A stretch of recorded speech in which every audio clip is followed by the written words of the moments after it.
You know that feeling when someone shows up for you just when you need it most? That's what Uber is all about. Not just a ride or dinner at your door.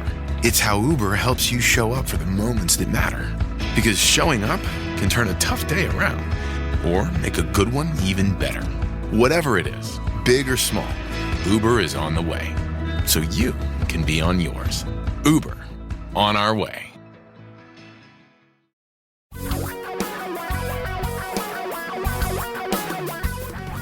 Reality radio for a really great future. We're talking real money. One thing we all have in common is the fact that we want to live a good life. We want to enjoy our life. We want to feel secure. We want to be able to do some of the things we always wanted to do. And there's one thing you need to be able to do all of those things, to enjoy a great life, to have that security, to be able to do the things you need to do. One thing. There only one thing. One thing. Someone in your household to pay all the bills? Money. Exactly. Okay. Thank you. That's twice I'm right in this show. This is. I know. You're going to be wrong then for the rest of the hour. Remember, I started off without turning the mic on. I mean, this is really going from the bottom all the way to the top here. I quit while I was ahead. Probably should. Yeah. Bye, Tom. Take my $4 to $5 million and head out of here. So why not? Exactly. 855-935-TALK is the number to help you manage that important stuff. It's so crucial that you know what you're doing and that you get it right. And I know we sound like broken records when we say most of you are doing it badly, but the fact is most of you are doing it badly. That's not our opinion. We can look at the numbers. It isn't. And by the way, we got like in the financial industry, we got like a combined 60 years in different parts of it. Let's not go there. What do you say, huh? I mean, geez, we do have a clue what we're doing here. 855-935-TALK. That's our phone number, 855-935-8255. And we are just going to go right to the phones because we got people lining up. Sure, why not? Dave, welcome to Talking Real Money. No, we already did, Dave. No, Carrie, welcome to Talking Real Money. Hi, Carrie. Forgot. Hi. Hey. So I'm 55 years old, and I have a 401k from a previous employer that the employer is going to be going out of business. So I need to roll that over into something else. And it has about $115,000 in it. And part of about 19% of the money is in Vanguard short term, and 11% is Schwab large cap. That's the two main ones. I'm not so concerned about what it's invested in. I don't know where to go from here. Yeah, no, I mean, so let me ask you a question. Are you are you working somewhere else today? Yes, okay. Yes. And I just left the money in there at the old place figuring if I didn't see it, that was a good thing. And so it is a good thing, but I just don't know what to do now. Well, I think the easy thing is to move it from the old plan to the new one. Generally. Yeah, but again, that depends. Well, okay, but Don's wagging because here's he wants to know. There are so many bad 401k plans out there. I just plan. So you what's in the new plan? Do you know if you have like Vanguard or low cost index funds? I don't know. I can look at it. I don't know. I'm just trying to make it simple because here's what I see. Oftentimes people come to our office. They are exactly like you, Carrie. Well, I had the old 401k plan. I left it there, et cetera, et cetera. I worked for somebody else. I have this. So then they have this whole potpourri of investments. They don't know exactly what they own. They don't know exactly how much they're paying. And they certainly don't know how much overall portfolio risk they have. That's the trouble. So I oftentimes say, really, people should have one. I'm assuming this is like pre-tax money, like a regular 401k. Yes. Okay. So, but let's just step back. Your options are either, as I said, just to move it to the new plan, or you would open an individual retirement account. We would favor, as we have on the program mentioned many times, going to Vanguard, for example, opening an IRA there. You could go online and do it very easily, and then rolling the money there and owning the two-fund approach that we suggest, the VT WAX, that's the stock part. and then the Okay. VBTLX. These are on our website, I believe, right, Don? Yeah, they're at talkingrealmoney.com. We show you free. But take our risk quiz first. Yeah. So Okay. one option or the other. If you looked at your current plan, Don makes a good point, and it was high expense, actively managed mutual funds, things and how easy to see that because you can look at the expense ratio or the people that have if they're some other family other than Vanguard or Fidelity. Go to 401411.com and look up your company. Because if you're 401411. Okay. 401411.com, you click on the specific plans button. And I mean, we have everything from ADP to Wells Fargo up there. We show you free how to use the assets in that plan. Yeah. Okay. All right. Okay. Thank you. Thank you. Good luck. Thanks for the call. VT Wax. I think it's going to get more popular as the summer moves on. I really do. The fund will wax and wane? I just think it's going to get bigger, more usage as the summer moves along. That's my take. The fund? Yeah, I think so. Why? I got now. When we come back from the break, I got to know what you base that on. 855-935-TALK is our phone number. 855-935-8255. Tom and Don are talking real money. If you're sick of your self-interested financial advisor and are looking for a 100% fiduciary low-fee investment advisor, call my firm Vestory at 800-386-3004 or visit us at vestory.com. For your real life and real future, Tom and Don are talking real money. Scaramouche, can you run a hedge fundo? Scaramouche runs a hedge fund. Yeah, he does. Well, it's actually a hedge fund of hedge funds. Yes, it is. You want to give the number, then we'll go into this. It's a pretty interesting story, actually. Scaramucci. Scaramucci. 855-935-TALK. Give us a call, 855-935-8255. You know you want to be special, just like the big rich people out there who can afford to put their money with Axe Capital or Prince or with Taylor Mason or none of those any of people those are real. Fictional hedge funds. But the Skybridge multi-advisor hedge fund portfolios, yes, that's a real fund, and you can get into it. You can do it for as little as $25,000 a mere pittance. Anybody can have the hedge fund experience, and you can be special. But the problem is, as Jason Zweig points out, the returns may fade, but the fees will never die. I mean, these fees are outrageous. And that is the truth. And by the way, it's true of anything. The one free lunch you get on Wall Street is paying less to others. That's the one. That's it. That's the only thing I know. Really, it is. Well, proper asset allocation. But other than this fund is really interesting in that to the public, they show one fund. They say, you're only paying 1.5% per year, of which more than half goes to the brokers who sell it 85 every year. Mm-hmm. But you see, this fund, Skybridge, which is run by the Mooch, Scaramouche. You might remember the name for about a millisecond. He was involved with the White House, I think. It was shorter. He stepped up to the podium Mooch, and they said, go on out. Sir, there was a bit of a problem. Oh, yeah, okay, I'll go back because when you fail at politics, you just go right back to the hedge fund business. That's a direct, everybody knows that. Boom. Bobby Axe, et cetera. And apparently, any idiot can run a hedge fund and get rich doing so. Yeah. It makes us look really stupid, the fact that we are not running a hedge fund and charging ridiculous fees. The average expenses for the hedge funds within the hedge fund are 5% per year. So that means you're paying the 1.5 plus the 5. Plus the 5. Well, Jason Zweig has very kindly looked at the industry for you to tell you how silly all this is. And these really are the big silly. hedge funds. Yeah. You're not going to believe it when I give you the numbers.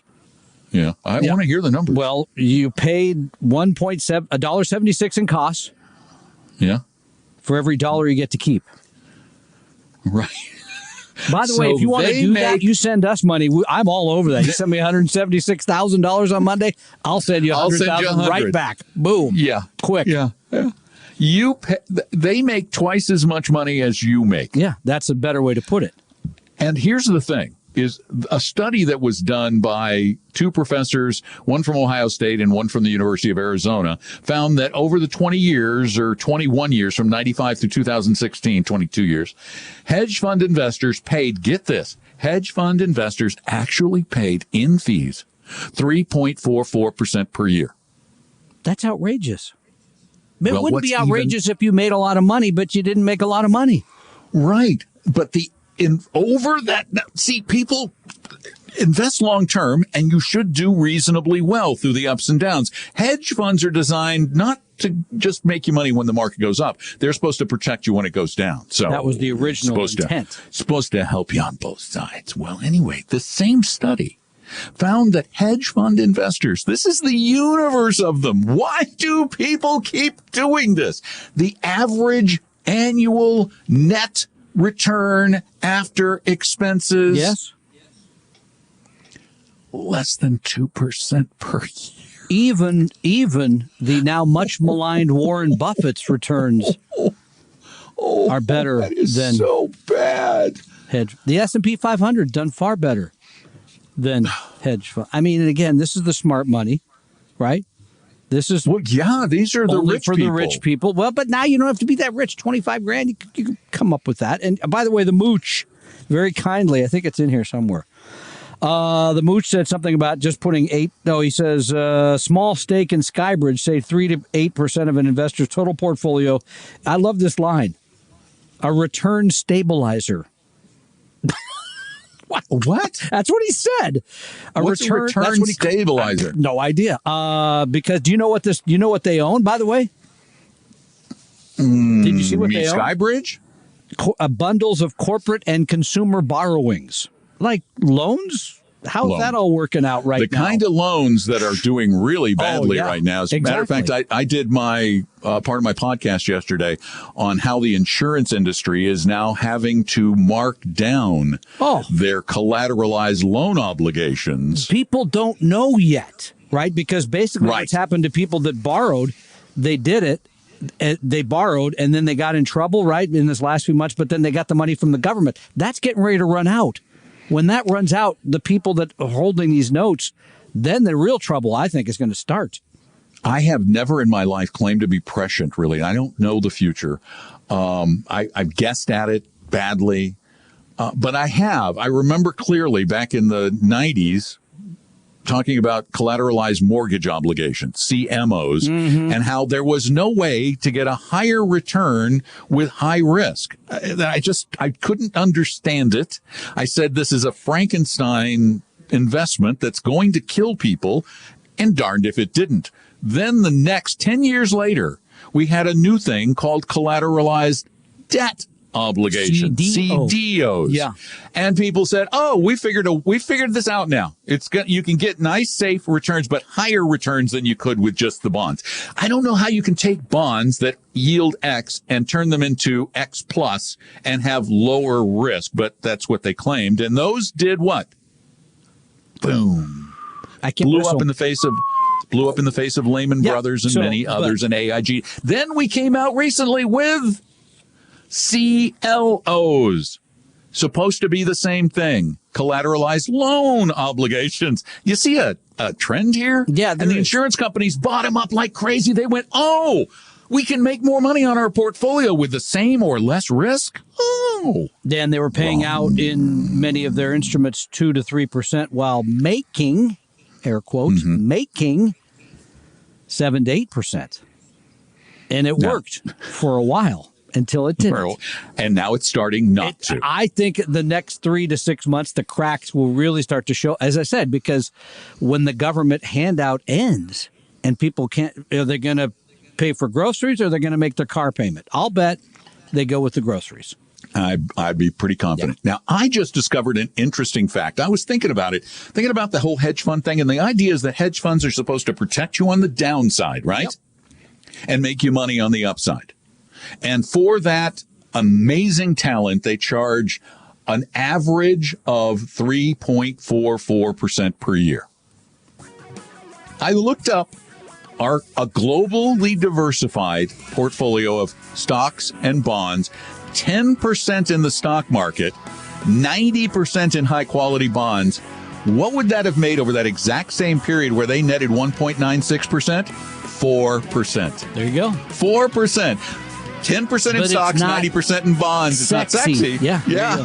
It's so Tom dumb. and Don are talking real money. Most of you get really bad investing advice, but it's not your fault. The fault lies with a broken business model that dates back more than 100 years and some misguided investing attitudes. If you're ready to start investing and stop playing with your money, you need to find a way to bypass bad brokers and find full-time fiduciaries, which just happens to be the name of our next free online class, July 1st at 8 a.m. Is your financial advisor always required to act in your best interest? Are you paying them huge commissions? If you have a fee-based advisor, do you know how much they charge? And is it fair? Do you have a hodgepodge portfolio made up of a variety of hot tips and changing strategies? These are just part of what you'll learn during our Zoom class, Bypass Bad Brokers and Find Full-Time Fiduciaries. Register now at TalkingRealMoney.com. In addition to banishing bad brokers, we'll tell you exactly what you need to look for in a 100% fiduciary advisor. Save your spot at Bypass Bad Brokers and Find Full-Time Fiduciaries at TalkingRealMoney.com. Click on the events button. That's TalkingRealMoney.com. Your guides to a really great financial future. Tom and Don are talking real money.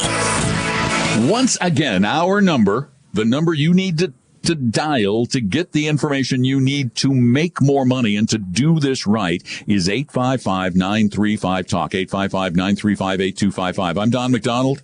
Tom Cox over there. We are people who've been in the financial services industry and on the radio and television for a very long time dealing with money issues. We're really good at this, and we try to tell you the truth. Do we occasionally make a mistake? Yes, Tom did this week. By the way, we have a website where you can go look at all this, too. Crazy idea. Look at right? what? Well, all the stuff we talk about, the free... You mean TalkingRealMoney.com? Yeah, we got one of those. We put it up there. We got lots of those. We got that, so you can go look at that. We try to help you. Yeah. So it's all there. And the free fund portfolios we talk about, all that stuff. It's on a thing called the internet. You can go look at it. We got stuff on the internet. Yeah. We got lots of stuff By the way, internet. in this article, we've been picking on the hedge funds. There's a lot to pick on. We should. They deserve it. A lot. But by the way, Jason Zweig makes a great point about politics. He always makes good points. Yeah, but it in addition to the fact that it's absurd, absolutely nuts, to pay people 3.5% to take care, again, air quotes, of your money. That's crazy. I would not recommend it.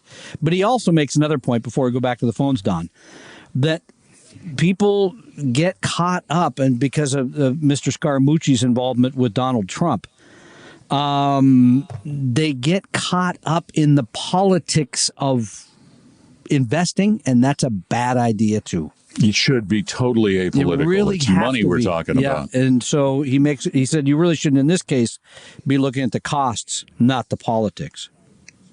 855-935-TALK. That's our phone number, 855-935-8255. And Gibson, you're on. Welcome to Talking Real Money. Hey, Gibson.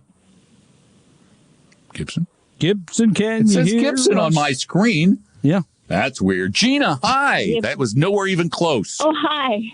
Hi, Gina. Hi. It starts I with didn't know a G. you were talking to me. I Our wasn't. bad. I was talking to somebody named Gibson. I don't know who that was. Playing the guitar over in the corner. We'll go with you instead, Gina. Hi, Gina. Okay. What's up? Hi. So I just turned 60. My husband's turning 60 next weekend, and we are thinking about retiring in a couple of years. Right before, I guess, the whole COVID thing blew up, I decided to move my $350,000 401k account balance with my employer out of the stock market, and I put it in money market. I don't know. I just felt like it was an all-time high, and I just decided I wanted to be in something more conservative. And You protect lucky it. devil, you. I know. The timing was pretty good. So through this, I've sort of been deciding, when do I get back in? Do I get back in? We've got our plan is with Fidelity. We've got the T. Rowe Price, the 2020 to 2070 funds or whatever those are called. Mm-hmm. The target date funds, which we were talking about earlier. Yeah, the target date fund. Yeah, and then my husband has a really good pension. He accrues. Right now, he's like at $5,000 a month if he retires now, and it goes up every year that he continues to work. So, well, don't retire too soon then. Yeah. Let his pension, because you can't take Social Security until you're 68. Well, 62. No, but I mean, you don't get the full benefit until 68. Go ahead, anyway, Gina. Gina. One, let me give you a couple of things. One, you got lucky. You weren't prescient. You got lucky. You had a feeling, and it turned out to be right. Problem is, people have feelings all the time that turn out to be wrong. In this case, you really got lucky. You will not get lucky twice. In other words, you may have already missed the bottom. We don't know. We just don't know. We could have another one. We don't know. But what you need to do, how much money, did you say it was $350? Mm-hmm. Yeah. That's a lot of cash to have laying around doing nothing for you. Everybody should have some cash as a cushion, particularly going into retirement. But not that kind of cash. What you need to do is determine what the right portfolio is for you. You need to build it for your risk tolerance. Go to talkingrealmoney.com. Take the free, no obligation, nobody will pester you risk quiz. Guarantee it. Take that, find out what your risk tolerance is, and then invest for that. Because then you know, I can stand X amount of decline, and I'm not going to do anything dumb. And then you either get yourself a really good fiduciary fee-only advisor to help you invest it, or you go to Vanguard and you use the VTWAX and the Vanguard Total Bond Index, the VBTLX, and you build a portfolio based on that tolerance for risk. And then every year or so, recheck your risk tolerance and adjust it and rebalance regularly. Tom and Don are talking real money.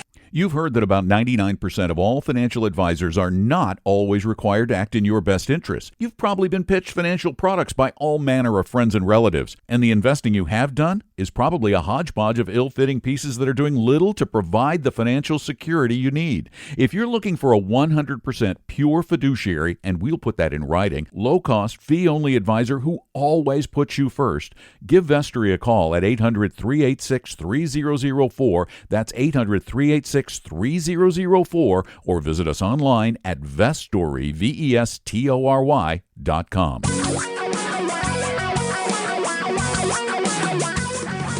Reality radio for a really great future. We're talking real money. 855-935-8255. That's our phone number. Call. We'd love to help you manage your financial life or just solve a little problem, whatever it might be. 855-935-8255. Now, Gina, during the break, Tom and I were talking a little bit about your situation. There is risk tolerance, and then there is risk need. And you and your husband may be in a situation where the need is low for risk because you have that pension. Well, if they're each eligible for Social Security, which I imagine they are, plus the pension, oftentimes that can cover most of your living expenses. I mean, to have a $5,000 a month pension in today's world, phenomenal. I'm not saying you didn't earn it, but I'm just saying that's phenomenal. So that in and of itself, between those three things, could supply the income you need. Then you get into this place, well, what should I do with the $350,000? Should I be taking risk with it or not? Well, always a little bit, because you want it to at least keep ahead of inflation, right? So, I mean, for example, I think you looked it up a portfolio. Because it's a guaranteed loss. It's a guaranteed loss. If you keep it in cash, you're losing money. You're losing money, and the expression is losing money safely, right? The $4.6 trillion in money market funds. Wake up, same amounts there the next day, but the price of bread has gone up, and food costs have been going up a lot. But so maybe they're in a portfolio that is at least 10% or 20% in stocks and 80% in bonds that's made 3 or 4% a year over a very long period of time. And I know there's going to be money managers out there they're never going to make that in the future because bonds aren't. Well, nobody knows. Nobody knows they're going to make in the future. We can only look at the past. So you build a portfolio that way, very low risk, but you don't move money in and out of the market, because I think Gina thinks, aha, I made a great decision. As you pointed out, Don, you really got lucky. And the next decision probably wouldn't be as prescient as that, because who knows if the bottom's already into all this or we're going down again or whatever it is. So if you have a plan that takes into account all these things, then you don't worry day to day about, well, the market seemed overpriced, or the COVID came along, or the presidential, whatever it is, because everything's out there. And it doesn't bother you because those things come along. And you are likely to get it with a 10% in stock, 20% in stock, 30% in stock portfolio. You're very likely to get over the course of many years, and you're both 60, so you have many years probably. Yep. A return that's going to be fractionally higher than the return you're going to get on keeping it in the bank. We just mentioned or in bonds. Yeah, we just mentioned, by the way, I think it was the 2015 target date fund. Right? There was like 2015, yeah. There was 40%. 40% in stocks, 60% in bonds. 60, right. Maybe that's, an approach like that. You just put it all in there and you don't worry about it. They're gonna keep moving to more bonds because people that retired in 2015 don't generally want to take more risk. They want more of a stable base to draw on. It's that combination. And that's what's so important about the approach to managing money we talk about is and it must be personal. There are lots of things to consider before you invest. The investment should be the last thing. Yeah, I agree. You choose. But yet we keep choosing the investment first and then figuring out what the heck to do with it.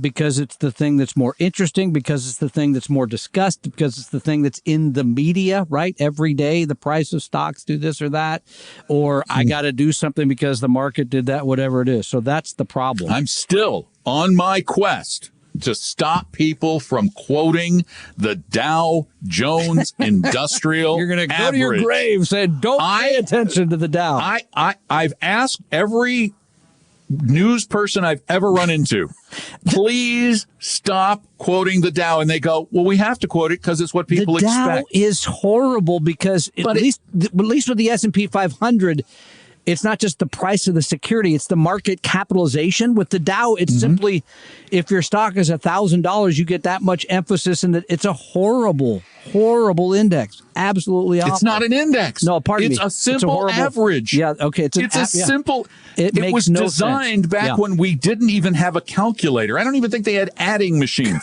They just sat down and they went, okay, if we're going to have to do this on paper, let's just add up the price of all these stocks and divide it by 30. And it's which is exactly, by the way, that's exactly how they figure it. It is. It's the value of all the stocks divided by a divisor. So if you have a stock and you did a split of some kind, wouldn't matter. Doesn't matter. It's so dumb. Yeah, it really is dumb. So all of my friends in the news business, please start if you're going to say the market, say the S&P 500, Dow Jones World, or the Dow Jones Global or something, anything. Yeah. But don't quote the Dow 30. It's horrible. 855-935-TALK is our number. Tom and Don are talking real money. Did you know I wrote a book? Yeah, about 10 years ago, I wrote a book about investing. Financial Physics, with an F, How Money and Investing Really Work. It's a short read. It's a really easy read because, well, as you know, investing is way too easy to be this complicated. And it's been on sale for a long time at Amazon. I updated it in 2018 to a new version. But if you don't want to buy it, you can go buy it at Amazon. It's $10. But if you don't want to buy it, if you want it free, well, you can get it free two ways. One, you can get a PDF copy by going to talkingrealmoney.com/free. talkingrealmoney.com/free. If you don't put in the /free, you can't find it. The other way is if you have an iDevice, like an iPhone or an iPad or a Mac, you can go get an interactive version of the book, a special edition that I made that's actually interactive, that's got videos and motion and things going on.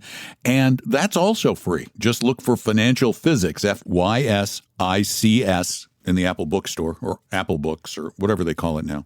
Or go to talkingrealmoney.com/free, talkingrealmoney.com/free. And I guarantee you'll enjoy the PDF or the iBook or your money back. Check it out, talkingrealmoney.com/free. For your real life and real future, Tom and Don are talking real money. In addition to being able to call us during the show and call us anytime, you can also visit us and ask questions on our websites. We have many websites. We have websites. Wow. We have Talking Real Money. We have Real Investing Journal. We have 401411.com, Vestory.com, and I'm sure there's some others I forgot. If your advisor does not have a website, Yeah. You really should rethink your relationship. Yeah, it's- Every in business today's should world, have yes. a website. They should. Really? Even small pizza places have websites. Even small pizza places have websites. Come on. Everybody should have a website. Yeah. But if you're in the investment business, you really should have a website because people need to look stuff up about you. It's kind of Well, important. especially if you tell the federal government you've got one and then you don't. Yeah, that's bad. 855-935-TALK is our number. 855-935-8255. I think we're going to go to the phones now. Yeah, let's Brian, do it. you're up. Welcome to Talking Real Money. Hey, Brian, how are you? I'm good, Tom and Don. Enjoyed the show. Thank you. As always. Got a comment and then a question. Okay. First, I enjoyed the piece on the 2025 funds because that's mostly what I'm in. I'm in the Vanguard. And the reason I do that is low fees. They do the reallocation for you, and it's less tempting to get out of the market. That's a good point. Yeah, it is. Yeah. That is a good point. That's a valuable part of their Yeah, appeal. exactly. Yeah. You don't want to mess around with it. I just ignore it, you know. Yeah, good for you. Yeah. Good for you. My question What's your question? is home equity in retirement. Yeah. I'm divorced with no children, and I have a $400,000 house with it's going to be paid off probably when I'm 63. I'm 60 now. Mm-hmm. What do you think is the best way to get some of that equity into cash that I can use for spending? Wow. You know, I mean, I think it's a legitimate question. That's a So great question. You still working right now? Yes, I am. Okay. I mean, if it was for me, I would go get a HELOC. Now, they're getting harder to get from what I read because, of course, the lenders have made it harder on people because they're all scared about whether or not you're going to be employed to pay it back. I would do that first. The reverse mortgage, wow, I mean, they've gotten better, but they're still kind of expensive. But, I mean, that would be number two. Don, I mean, I don't know what other options you would recommend. There are two ways I go. Actually, I probably would not in this environment use a reverse because rates are so low. There's another thing you might want to consider, and it's not a terrible idea, and that is with 15-year rates. I just looked the other day, and 15-year rates were averaging 2.75%. That's a very good point, by the way. So you could go refi and then take the cash out. Take the cash. Not all of it. You know, take half out. Take half out. Yep. And then invest that in your 2025 fund. Nothing wrong with that. Which is likely to make much more over time than 2 3/4%. We don't generally tell people take money out of your house to invest, but in this case, since you are going to use the cash for retirement, I think that might work. Yep, I do too. And, I think that's a pretty good idea, especially at the 15-year at that exceedingly low interest rate. As you said, you're coming up on 60, so you take a 15-year note out, you pay just the payment over the next 15 years. That's going to leave a lot of that money growing in your mutual funds, and then when you do retire, you're going to have a lot of extra income you can draw from there to make those house payments with a little bit left over in any scenario I've ever seen going backward. The only caveat I'm going to say there is I would not take it out and do things like invest in crazy, like Hertz or no, don't speculate with it. Or speculating, that kind of thing. But at 2025, again, you got 40% of that in fixed income, 60%. Yeah, I think that's a reasonable approach. I do. And it's well diversified stocks. 40 right now in stocks and bonds. Yeah. So I think that's some good advice. I appreciate it. Check it out. You're very welcome. Thanks so much for being a part of the show. Thanks for listening, following our advice. I appreciate it. You know what else is coming back? What else? You remember wooden nickels? I think I tried to pay you a couple of years in those and you wouldn't take them. No, I am not that old. I do not remember wooden nickels, although I have seen them. As a matter of fact, when I was a kid, we used to drive across the country sometimes with my grandparents. We'd go to Wall Drug Store. Yeah, I've been to Wall. In Yeah, South Dakota. Yeah, I stopped there. And once. you'd get wooden nickels there. Mm-hmm. Well, they're apparently because people believe that there's a problem. I don't really understand why you need a local currency. Well, there's a shortage of coins. Yeah, there is a shortage of coins. I did see that. But a place called Tenino, which is south of Olympia, which was known for the wooden nickel, among other places you informed me today, During the Depression. is coming back with wooden scrip. You in the town only, and by the way, it's the emergency accounts giving people up to $300 per month in wooden currency to spend. Cannot use it, sadly, on alcohol, tobacco, or marijuana, but still. But then where can you use it? There's other what's vices left? you could. No, What's I mean, left? but it's kind of a curious. I mean, so you Wait. So they're doing this like in lieu of a food stamp kind of yeah, program or yeah, something? right. It is. Yeah, exactly. Yeah, yeah. Wooden nickels. And it supports local business because you can use them in local business, right? My issue with coins has always been the jangle effect. I don't like them in my pocket. Oh, well, no. I don't like the jangling in my pocket, so I don't. I throw them in a Who piggy has bank coins or anymore? Now, my wife owns a retail business, as you know. Every transaction is by a card. There are no. There's no more cash. Period. Which is why I kind of question. Well, the wooden nickels are going to be quieter in your pocket. That's true. It's a given. That's true. They might get splinters in places you didn't want them, though. Why not just give someone a card that you can spend? Okay, but it's not made as cool. of plastic. It's not as cool, and it doesn't support the local timber industry the way this does. But I would imagine that they probably cost more than a nickel to make. Because think about it. No, they're not doing them in nickels anymore. Oh, they're $25. Wooden. That's inflation. The nickels were from the Great Depression, back when a nickel. Oh, so these are wooden $25 coins. Yeah, exactly. Yeah. You know, in the Depression, that if you could have that would be like gold at $25. Now it's just wood. Yeah, no, it's just that's. By the way, I wonder if you can take your wooden nickels back to Tenino and say, hey, I want to cash these in from probably 75, 80 years, whatever. They were supposedly, 90 years. Though the old ones are probably worth a lot more than a nickel. They probably are. As a collectible. But I just thought that's kind of cute. So I don't know. I'm not going to run out and start collecting them. They're not. I thought they were wooden nickels. I thought they were giving them a big pile of wooden nickels. You run down to the one-armed bandits, start pulling them. And they've just, you got all these people wandering around town with these puffed up pockets like squirrel cheeks. And they filled with wooden nickels. You'd have to use a lot of those to buy anything. No, these are $25. I just thought it was kind of funny that there's local script. 100 wooden nickels for a cup of coffee at Starbucks. What if they would take them? Because they're really for local merchants. Yeah. That'd be curious to know. Starbucks could be a local merchant. Yeah, right. Yeah, the lines 10,000. Yeah, 10,000 stores or whatever it is. All right, I want to remind all of you, if you want to learn how to pick a good advisor and get away from the bad ones, you need to come to the class. Indeed, you do. Go ahead, hit it. The class, you go to talkingrealmoney.com and sign up. It's free and easy. July 1st, 8 a.m.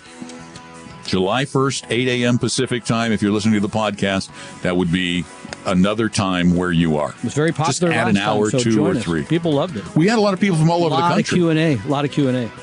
Oh, the Q&A was the funnest part. I'm like a little kid, the funnest part.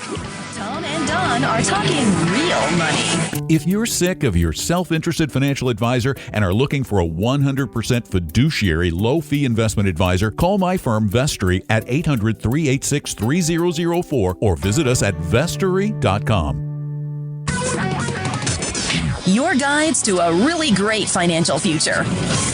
Tom and Don are talking real money. The class is about avoiding bad brokers and finding full-time fiduciaries. To actually bypass bad brokers. It takes place on July 1st. It takes place online via Zoom. It's really convenient. It's really good. It's a good class.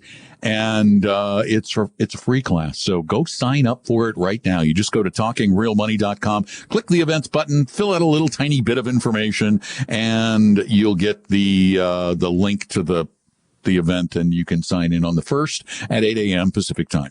Thanks. We hope you realize that the information provided on Talking Real Money is for educational and hopefully enjoyable purposes only. Providing personalized financial planning or investing advice takes time, so please consult with a really good fee-only fiduciary investment, tax, or legal advisor. We know a good one. Investing must always involve risk. In other words, you can and probably will lose money at times. Also, as much as you want it, no one can accurately and consistently predict the future. So past performance doesn't tell you a darn thing about what the future will bring. Unlike many other programs that say something similar, Talking Real Money is not trying to get you to buy or sell any financial products or securities. Instead, the program is provided as a public service by Vestry, a fee-only registered investment advisor. Thanks for listening, and please visit TalkingRealMoney.com for more information and disclosures. That should keep the lawyers happy.